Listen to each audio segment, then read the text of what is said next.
আসসালামু আলাইকুম। Systematic math স্কুলের পক্ষ থেকে আপনাদের সবাইকে স্বাগতম। আমি মোহাম্মদ তরিকুল ইসলাম। আজকের ভিডিওতে যে বিষয়টি আলোচনা করব সেটি হলো সেরা অঙ্কের সেরা টেকনিক, অর্থাৎ বিভিন্ন প্রতিযোগিতামূলক পরীক্ষাতে এই ধরনের অঙ্ক মাত্র কয়েক সেকেন্ডে যেভাবে সমাধান করা যায় সেই বিষয়টি চলুন দেখি। একটি তেলপূর্ণ পাত্রের ওজন 32 কেজি এবং অর্ধেক তেলপূর্ণ পাত্রের ওজন 20 কেজি। পাত্রটির ওজন কত? পাত্রটির ওজন কত? অর্ধেক তেলপূর্ণ পাত্রের যে ওজন আছে সেই ওজনটি রাখবো, অর্থাৎ 20। এর থেকে আমরা বিয়োগ করব হলো, এরপর আমরা ব্র্যাকেট দিয়ে তেলপূর্ণ পাত্রের ওজন যেটি ছিল সেটি লিখব, অর্থাৎ 32। তার থেকে আমরা বাদ দিব হলো অর্ধেক তেলপূর্ণ পাত্রের ওজন, অর্থাৎ 20 কেজি। এবার আমরা প্রথমে 20 দিব, তারপর বিয়োগ দিয়ে 32 থেকে 20 বিয়োগ করলে থাকে হলো 12। 20 থেকে 12 বিয়োগ করলে আসে হলো 8, অর্থাৎ পাত্রটির ওজন হলো 8 কেজি। তাহলে বন্ধুরা, পরবর্তী যে অঙ্কটি আছে, পানি ভর্তি একটি বালতির ওজন 12 কেজি।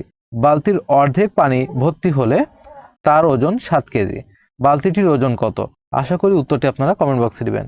ধন্যবাদ বন্ধুরা ভিডিওটি দেখার জন্য। যদি ভিডিওটি ভালো লাগে লাইক কমেন্ট শেয়ার করবেন।